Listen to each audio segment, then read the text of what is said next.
thou shalt put your relationship first, invest in your relationship, invest in your marriage.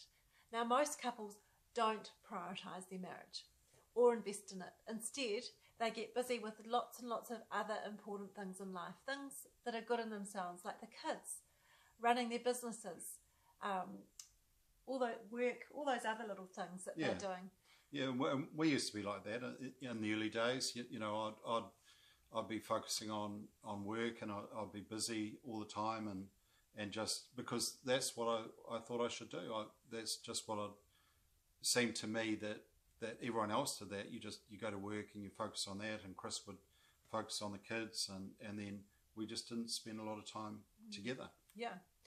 You know, and the dynamics have changed a bit now since our parents' generation anyway, when usually just one person was working in a household. Today there's many more layers of complexity, with often both partners working, and all the other expectations on a relationship. And as a result, that what happens is a marriage that used to be amazing is now really floundering. And you're more like flatmates than lovers.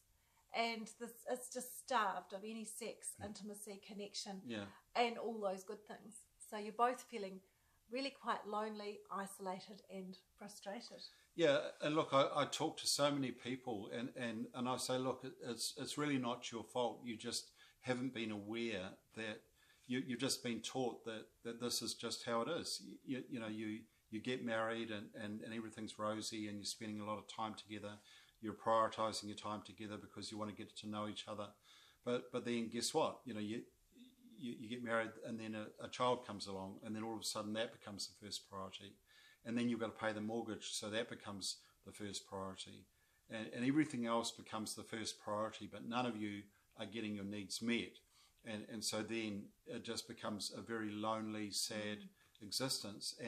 But you kind of just think this is the way it is. You look around and you go, well, everyone else is the same. Everyone says we have a great marriage. We kind of do, but is this all there is? Until something comes along, you know, somebody starts to pay you some attention at work. And then all of a sudden, you know, an affair develops, or you just, you know, you get more attention from your mates down at the pub or down at the golf course. So you start to prioritise that, because everyone is going to do what they need. Everyone is going to get their needs met, and do what they want, and not necessarily what they need. It's like eating your veggies. You know, it's something, if you want to be healthy, you've got to prioritise it. Yeah, absolutely. And so, you know, when we're living like this and we're not putting the relationship first, then, you know, if these things sound like you, then you need to invest in your marriage. And what do we mean by that? You need to invest the time, focus, and the money, just like you would in a business or in a sports, if you're a sports person. Yeah, exactly. Like we've done a lot of business coaching and leadership development work, and businesses that they don't even think twice if they've got a problem in their business, if they want to scale their business to the next 500,000 or the next million, then it's nothing to invest, you know, 50,000 or 100,000 in their business to get those results. And yet, how many of us put a value on our relationships? How many of us put a value on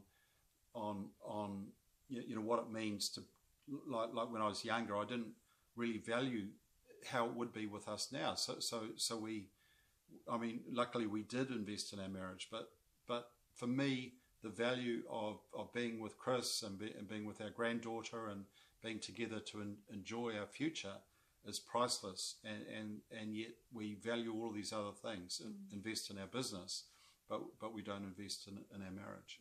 Yeah, for sure. Hey, and if you've got a marriage that's really struggling, or even if you've got a good marriage, that you want to be a great marriage, then you need this commandment to put some time, focus, and money into your marriage. And how do you start? You know, to get crystal clear on how your relationship's really tracking, you can check out our tool, the Relationship Quality Diagnostic. And if it's clear that you need to make some adjustments, then our Island Vision process will get you started with a plan to turn your dream into reality. Because remember, a dream without a plan is just a delusion. So if you'd like the Relationship Quality Diagnostic and the Island Vision process, and a copy of the other commandments of $1 Million Marriage, then click on the link below and we'll see you on the other side.